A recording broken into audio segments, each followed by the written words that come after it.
the most important way, I don't mind repeating my mantra of concrete, credible, even verifiable evidence. Okay. Mhm. Say whatever you want.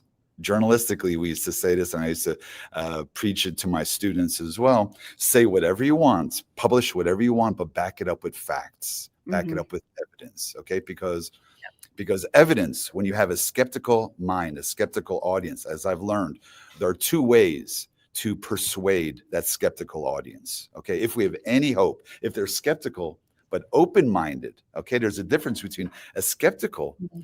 but open-minded audience. Like, okay, I'm open to being I'm persuaded listening. Yep. versus a skeptical but closed-minded audience. They've already Mhm. decided they're not going to believe anything we say, and unfortunately, we don't want to waste our breath with them. Okay, we're hoping for skeptical but open-minded to being persuaded, right? Mhm.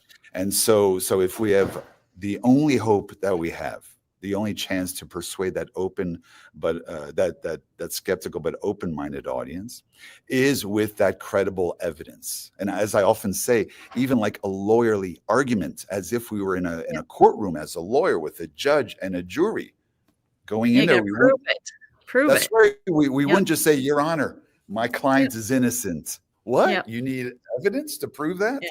Yes. Then you would say, Your Honor, my client is innocent. Here's Exhibit A, Exhibit B, Exhibit C. Concrete, credible evidence to persuade a judge and jury. Okay. And we can Yep. all do that. Rita can do that. I can do that. I also need to do that to prove whether I'm any good at what I do. Okay.